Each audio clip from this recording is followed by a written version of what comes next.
Halo, selamat pagi pemirsa, apa kabar? Semoga sehatlah selalu dimanapun Anda berada. Pemirsa, kebocoran anggaran di negeri ini bukanlah isu baru. Persoalan isu itu terjadi hampir di seluruh tingkatan pemerintahan. Badan Pengawasan Keuangan dan juga Pembangunan BPKP membongkar modus yang dilakukan pemerintah daerah mencurangi anggaran yang sudah terjadi sejak puluhan tahun lalu. Lebih dari separuh perencanaan dan penganggaran Pemda tidak efektif dan tidak efisien. Nilai total ketidakefisienan melebihi 141 triliun rupiah. Beragam sistem telah dibangun, namun persoalan ini bak penyakit yang tidak ditemukan obatnya. Inilah editorial Media Indonesia edisi Sabtu 9 November 2024 dengan tema Masalah Laten Kebocoran Anggaran bersama saya Yohana Margareta. Anda juga bisa berpartisipasi dan berinteraksi melalui telepon interaktif di 0215839900. Pagi ini telah hadir bersama saya anggota Dewan Redaksi Media Group, Bung Ade Alawi. Selamat pagi, Bung Ade. Pagi, Yohana. Sebelum kita bahas kebocoran anggaran, kita mau masuk dulu ke sejumlah isu utama yang menjadi headline Media Indonesia pada pagi hari ini, Bung Ade dan juga pemirsa. Yang pertama tentang peran Indonesia sikapi geopolitik dinanti. Ini terkait apa nih, Mas Ade? Ini terkait dengan kunjungan perdana Presiden Prabowo Subianto ke sejumlah negara, utamanya ke negara superpower ya, China dan Amerika. Sangat penting sekali kunjungan ini untuk menegaskan bahwa Indonesia berkomitmen untuk menjaga perdamaian dunia. Karena menjaga perdamaian dunia ini juga merupakan amanah dari konstitusi kita, Undang-Undang Dasar 45. Nah, oleh karena itu maka patut kita apresiasi kunjungan perdana ini dan kita harapkan Presiden kita bisa membawa pesan-pesan perdamaian karena peran serta dari Indonesia sebagai negara yang mempelopori gerakan non-blok, bebas aktif tetapi juga aktif juga menjaga perdamaian dunia, ini harus betul-betul kita apresiasi dan dunia juga menanti itu karena penting semua negara tidak boleh diam. Perang di Timur Tengah semakin membara, begitu pula perang Rusia dan Ukraina juga makin membara dan ini sangat membahayakan dunia. Tidak hanya ekonomi tapi juga stabilitas geopolitik global juga sangat-sangat berpengaruh nantinya. Ya, Mas Ade, ada tanda atau simbol nggak sih ketika mungkin Pak Prabowo ke China dulu baru ke negara-negara lain? Apakah itu mungkin hanya sebatas alur rute atau memang ada simbol tertentu maknanya? Ya, saya kira itu bisa kita maknai ya, bahwa China dan Amerika ini negara yang memang menjadi prioritas Presiden Prabowo ya. Karena dua negara ini negara yang mempengaruhi bagaimana konstelasi perdamaian dunia ini harus dijaga.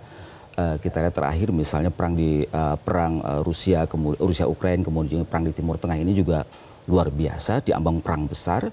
Dan malah beberapa informasi yang kita dapatkan adalah fasilitas nuklir juga mendapatkan ancaman, misalnya seperti ini kan sangat berbahaya kalau kita biarkan. Nah, oleh karena itu maka ini langkah ini patut kita apresiasi.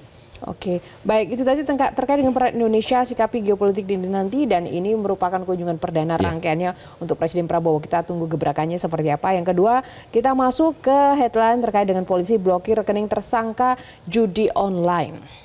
Nah, judi online ini juga merupakan tidak hanya pada pemblokiran saya kira ya. Yang paling penting adalah bagaimana keterkaitan sejumlah pihak ya, terutama pihak swasta itu terkait dengan pejabat tertentu. Karena bagaimana misalnya pelaku judi online di Kementerian Komunikasi dan Digital salah satunya adalah dari pihak swasta. Yang bersangkutan sebelumnya pada 2023 itu gagal masuk dalam menjadi tim pemblokiran atau tim yang menangani judi online, tapi kemudian dimasukkan oleh oknum tertentu. Nah, ini menurut saya ini momentum juga bagaimana pemerintah yang menegaskan bahwa judi online ini merupakan sebuah keadaan darurat ya, keadaan darurat nasional sangat berbahaya. Ini harus betul-betul diungkap secara tuntas. Dan yang paling penting adalah siapa di belakang 11 oknum pegawai Komdigi ini. Pasti ada aktor intelektualnya. Mereka tidak bisa bekerja sendiri, tapi pasti ada yang menggerakkannya. Mastermind inilah yang saya kira harus diungkapkan oleh pihak kepolisian. Iya, masa negara sebesar ini kemudian tidak berani untuk memberangus para mafia judi online ya, Mas Ade ya. Kita nantikan gebrakannya juga seperti apa oleh pemerintah. Yang ketiga, ini headline terkait dengan publik kawal kasus Tom Lembong. Ya, kasus Tom Lembong ini juga menarik perhatian masyarakat ya, karena ya tidak hanya soal aliran dana tapi juga kerugian negara juga masih belum jelas. Artinya dalam pandangan publik bahwa kasus Tom Lembong ini masih sumir ya. Kejadian 2015 kenapa baru diproses sekarang seperti itu. Dan ini masih belum banyak yang belum dijelaskan oleh Kejaksaan Agung ya. Misalnya soal aliran dana, kemudian siapa yang diuntungkan dalam kasus impor gula ini. Karena kalau kita lihat dari kebijakan impor gula ini kan semakin kemari kan dari beberapa menteri kan sangat besar juga. Nah ini kan harus ditelusuri. Nah ini juga memantik kecurigaan publik bahwa ada proses hukum yang tebang pilih yang dilakukan oleh Kejaksaan Agung. Karena beberapa kasus misalnya yang melibatkan pejabat existing ya hari ini misalnya beberapa waktu yang lalu sampai sekarang tidak diproses, tidak ada kabar beritanya seperti itu. Jadi menurut saya demi keadilan, kemudian juga demi kepastian hukum dan demi hukum yang bermanfaat untuk masyarakat, maka Kejaksaan Agung harus menjelaskan secara tuntas bagaimana kronologis kejadian kasus Tom Lembong ini. Dan kita patut kita apresiasi juga tim kuasa hukum Tom Lembong melakukan gugatan pra peradilan terhadap penetapan status tersangka Tom Lembong oleh Kejaksaan Agung. Jadi mari kita lihat episode berikutnya ini. Iya, karena sekarang itu zamannya pengadilan bukan hanya pembuktian fakta-fakta pengadilannya ada di ruang persidangan, Betul. tapi para netizen pun sudah bergerak ya. Mau fakta-fakta itu hati-hati loh, biasanya lebih ampuh ya. Betul. Baik, terima kasih Mas Ade. Itu tadi headline 3 headline utama di media Indonesia. Pemirsa, Anda dapat saksikan untuk edisi Sabtu ini e-newspaper ya, Betul, ya, terbitannya seperti itu. Dan kita masuk ke topik utama, yaitu bedah editorial media Indonesia yang mengangkat tema kali ini masalah laten kebocoran anggaran. Sebelum ada tayangan yang ini saya putarkan, Mas Ade, apa sih yang mendasari tema ini diangkat? Ini luar biasa ya, kasus kebocoran anggaran ini bagian dari praktik rasuah ya di Indonesia yang memang semakin kemari semakin menjadi-jadi. Indonesia saya kira sudah jelas ya, sudah terang benderang bahwa posisinya adalah Indonesia dalam keadaan darurat korupsi ya. Darurat korupsi di segala lini, utamanya adalah bagaimana pengelolaan anggaran di daerah. Ini baru levelnya daerah nih. Baru levelnya daerah aja kerugian negara sekitar 141 triliun. Dan kebocoran anggaran negara yang disampaikan oleh Kepala BPKP, Kepala Badan Pengawasan Keuangan dan Pembangunan, Pak Ate, beliau mengatakan ada 7 modus kecurangan atau 7 modus korupsi yang dilakukan oleh kepala daerah, sehingga kemudian anggaran di daerah ini mengalami kebocoran. Ini luar biasa menurut saya. Kalau kita lihat dari 7 modus, misalnya soal suap, gratifikasi, kemudian juga anggaran yang dimanipulasi dan sebagainya, 7 modus kecurangan kepala daerah ini yang kemudian mengakibatkan anggaran negara ini mengalami kebocoran 53%, ini jelas bukan karena kebodohan kepala daerah, tetapi karena memang akal-akalan. Ada mensreanya sudah jelas di sini, bukan karena kebodohan. Nah ini yang saya kira juga harus ada penjeraan bagaimana kepala daerah ini dan seluruh unsur yang terlibat dalam korupsi di daerah harus diberikan efek jerak yang seberat-beratnya. Oke, menarik sekali. Kita akan ulas lebih dalam lagi, namun sebelumnya kita akan saksikan dulu tayangan yang satu ini, pemirsa.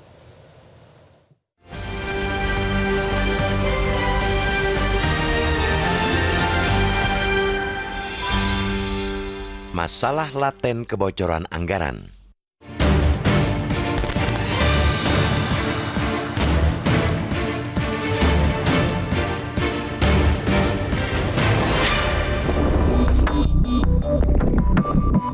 Kebocoran anggaran di negeri ini bukanlah isu baru. Persoalan laten pengelolaan anggaran negara itu terjadi hampir di seluruh tingkatan pemerintahan. Belakangan, Badan Pengawasan Keuangan dan Pembangunan atau BPKP kembali membongkar modus yang dilakukan pemerintah daerah untuk mencurangi anggaran. Modus itu sudah terjadi sejak puluhan tahun lalu. Hasil pengawasan BPKP pada 2023 menunjukkan lebih dari separuh perencanaan dan penganggaran Pemda tidak efektif dan tidak efisien. Angkanya sangat tinggi, mencapai total rata-rata 53,95%. Nilai total ketidakefisienan tersebut melebihi 141 triliun rupiah. Ketidakefektifan pengelolaan anggaran inilah yang membuka celah kebocoran anggaran yang menurut BPKP modusnya tidak berubah sejak puluhan tahun silam. Meskipun beragam sistem dibangun, modus pencurian uang negara lewat penganggaran ternyata masih bisa dilakukan. Modus pertama yang dilakukan Pemda ialah manipulasi perencanaan dan penganggaran. Kecurangan ini yang paling banyak ditemukan BPKP. Modus lainnya ialah suap dan gratifikasi, nepotisme, serta kronyisme dalam perizinan. Selain itu, ada juga modus yang memanfaatkan diskresi kebijakan. Modus ini kerap dijadikan alasan dalam melakukan tindakan-tindakan kecurangan. Kemudian, modus penggelembungan harga pada proyek atau pengadaan barang dan jasa juga masih dipakai para pelaku rasuah. Modus berikutnya ialah pungutan liar dalam pemberian izin serta manipulasi dalam penatausahaan dan pelaporan keuangan. Ini juga masih marak dilakukan oknum-oknum yang gemar menggerogoti uang rakyat. Buruknya pengelolaan anggaran daerah juga tercermin dari minimnya jumlah Pemda yang melakukan penerapan pengendalian kecurangan yang sudah memadai. Hanya 9% dari total Pemda yang terdiri dari 514 kabupaten kota yang tersebar di 34 provinsi yang sudah melakukan itu. Sisanya yang 91% tidak masuk kategori memadai dalam penerapan pengendalian kecurangan. Data tersebut jelas menggambarkan buruknya sistem dalam tata kelola anggaran. Seakan para pengguna kuasa anggaran ini enggan untuk berbenah atau memang sengaja tidak ingin berbenah karena menganggap celah itu sebagai ladang keuntungan mereka. Persoalan laten kebocoran anggaran ini menjadi penyakit yang tidak ditemukan obatnya. Padahal beragam sistem telah dibangun. Sistem pengadaan barang dan jasa secara elektronik bahkan telah diterapkan di hampir semua lembaga pemerintahan. Pun sejumlah lembaga turut melakukan pendampingan dalam pembenahan tata kelola anggaran Pemda. Mulai dari KPK, Kejaksaan Agung, hingga lembaga-lembaga auditor. Namun nyatanya kebocoran tetap tidak bisa dihindarkan. Sejumlah kasus korupsi yang ditangani KPK ataupun Kejaksaan ternyata justru dilakukan dengan mengakali sistem e-katalog dan e-procurement dengan cara persekongkolan. Para pelaku telah menyepakati harga dan sudah ada pemenangnya. Sebagus apapun sistem dibangun, tampaknya para pencuri anggaran tetap menemukan celah untuk mengakalinya. Inilah pekerjaan rumah bagi pemerintahan Prabowo Gibran. Komitmen Presiden ke-8 tersebut untuk mengatasi kebocoran anggaran di berbagai level yang ia ungkapkan saat pidato pelantikan sangat ditunggu realisasinya. Jangan sampai anggaran yang seharusnya sepenuhnya untuk rakyat terus-teruskan disedot oleh oknum-oknum culas demi memperkaya diri dan kelompoknya semata. Jangan ada lagi inefisiensi, celah penyimpangan, dan ruang paku lipat. Karena sesungguhnya semua dana APBN harus terserap untuk pembangunan demi sebesar-besarnya kesejahteraan rakyat.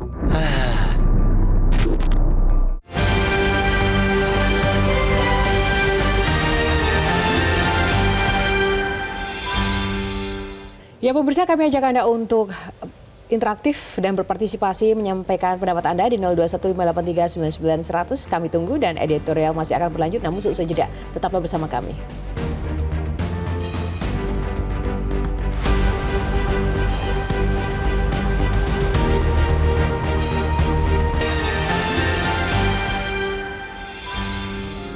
Media Indonesia mengajak Anda untuk mengakses fitur premium e-paper. Dengan sajian konten berbasis intelektual dan meneguhkan kebangsaan, Media Indonesia tampil dengan lebih dinamis melalui e-paper Media Indonesia yang dapat Anda akses kapan saja, di mana saja. Caranya mudah, download aplikasi Media Indonesia di Android atau ketik link e-paper.mediaindonesia.com atau bisa scan QR code pada layar kaca Anda. Klik tab e-paper di bagian samping layar tablet Anda. Daftarkan data diri, serta pilih paket berlangganan e-paper Media Indonesia sesuai dengan kebutuhan Anda. Nikmati juga bonus spesial tambahan 4 halaman rubrik fokus setiap hari. Semua bisa Anda dapatkan hanya di e-paper Media Indonesia. Untuk informasi lebih lanjut, hubungi customer service di nomor 0811 1201 2018 atau kunjungi media sosial @Media Indonesia. Media Indonesia, referensi bangsa. Jangan lupa pemirsa langganan e-newspaper Media Indonesia. Dan sebelum kita ulas bersama Mas Adi Alawi, kita akan tersambung dulu dengan sejumlah penelpon yang sudah antri di line telepon kami. Yang pertama ada Pak Yunus Luat dari Tanjung Selor, Kalimantan Utara. Pak Yunus, selamat pagi. Selamat pagi, salam sejahtera untuk seluruh warga NKRI tercinta. Salam sejahtera. Silakan Bapak, singkat, padat, dan jelas. Boleh ya Pak? Silakan Pak. Pertama, izinkan kami sampaikan apresiasi penghargaan setinggi-tingginya kepada yang terhormat BPKP RI, Badan Pengawas Keuangan dan Pembangunan Republik Indonesia, yang menemukan adanya indikasi-indikasi terbaru lagi bagaimana kebocoran-kebocoran anggaran di seluruh daerah. Ya, kita tetap berharap supaya semua petugas pegawai di BPKP bertugas dengan sebaiknya. Jangan sampai ada lagi penyalahgunaan anggaran di daerah atau dimanapun di Republik yang kita cintai ini. Tidak ada istilah suap, gratifikasi, nepotisme, dan kronisasi dalam perizinan dan lain sebagainya. Kemudian kami juga mengapresiasi hasil-hasil yang didapat supaya bisa dikembalikan kepada kas negara untuk membangun daerah. Kemudian sejalan dengan semangat Presiden Republik Indonesia yang terhormat Bapak Haji Prabowo Subianto dan Wakil Presiden Bapak Gibran Raka Buming Raka, maka kita harus hati sepikir untuk berpikir yang terbaik, mendukung program mereka bagaimanapun untuk menyelamatkan kekayaan Republik Indonesia ini supaya betul-betul termanfaatkan bagi segenap kemaslahatan warga masyarakat kita secara keseluruhan. Baik, khusus Pak Yunus, siap. Kalimantan Utara, Pak, mohon izin sedikit lagi. Khusus kami di Kalimantan Utara adalah perbatasan dengan Malaysia. Beranda terdepan Republik Indonesia ada dengan Malaysia supaya kita tidak diremehkan oleh negara tetangga. Ya, Maka Pak Yunus, benahi pembangunan-pembangunan yang ada di pelosok di Kalimantan Utara. Terima kasih, sukses selalu, Tuhan memberkati kita semua. Saat ini Baik, untuk amin. selalu jaga damai, aman, sejahtera. Terima kasih Pak Yunus. Dan selanjutnya kita ke Pak John Veto dari Batam. Silakan Pak John. Selamat pagi Mbak Selamat pagi, Yohana, Pak John. Mas Ade. Ya, saya agak tersipu juga ini dengan tema yang dibedah oleh editorial ya. Temanya masalah laten, ya, kebocoran anggaran. Sebenarnya saya tidak apresiasi Mbak Yohana kepada BPKP. Ya. Tidak apresiasi karena ini badan sudah dibentuk dari dulu. Sejak Republiknya ada, sudah ada itu. Sampai ke daerah pun ada. Ya. BPK, Badan Pemeriksa Keuangan, di apa ini, orang pun ada, tingkat kabupaten pun ada, tingkat provinsi pun ada. Tapi ini bukan tergantung kepada anggaran kebocorannya, Mbak Yohana, Mas Adi. Ya. Ini manusianya. Ini memang tabiat dan kelakuan manusianya, sumber daya manusianya, yang betul-betul tidak lihat. Ini namanya pengkhianat menurut saya. Ya, boleh dikatakan pengkhianat ini. Karena ini aja yang kita coba bayangkan dengan sulitnya ekonomi masyarakat sekarang, dengan duit yang begitu banyak tidak diapakan 140 triliun itu. Kalau itu mengalir diapakan dengan sesuai dengan apa? Dengan peruntukannya, ini kan hidup ekonomi masyarakat. Mengalir kan ambillah sekian persen itu yang sampai ke masyarakat. Strategi pembayaran ini, pembayaran itu, belanja ini, belanja itu, bisa. Cuma ini pengkhianatan kepada bangsa. Kenapa saya bilang begitu? Ini aja kita apa? Ada lagi lemahnya satu, Mbak Mas Adi. Itu undang-undang perampasan aset sudah berapa puluh tahun. Kalau tidak salah dari 2008, tidak salah itu. Sampai sekarang nggak gol-gol. Ya, harapan Anda apa Pak John? Harapan saya dengan pemerintahan baru nih, Bapak Prabowo dengan semangatnya menggabungkan, ada 3 item yang diselesaikan dia tuh, prioritasnya itu, korupsi, sudah itu judul, narkoba. Cobalah. Baik. Ini bukan makinnya kecil, itu adalah narkoba lah. Kita sekarang tidak kaget dengan narkoba ditangkap 1 ton. Ya, terima kasih. Tidak kaget kita. Terima kasih Pak John Veto dari Batam, Kepulauan Riau. Dan pemirsa, sebelum kita bahas bersama Mas Ade Alawi, kita akan jadi dulu. Sesaat lagi editorial Media Indonesia akan kembali.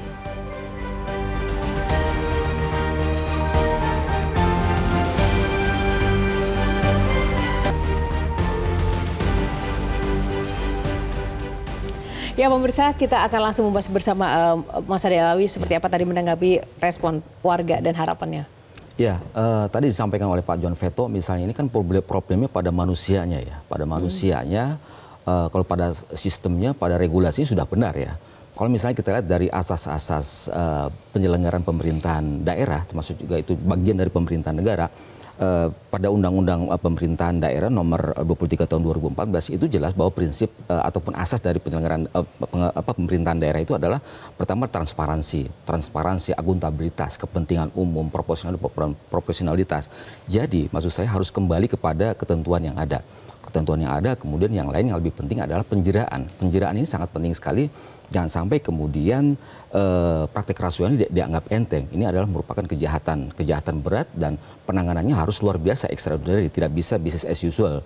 Kemudian yang lebih penting lagi adalah bagaimana mengatasi kecurangan ini. Mindset kepala daerah ataupun juga soal integritas kepala daerah ini harus dimulai dari rekrutmen partai politik.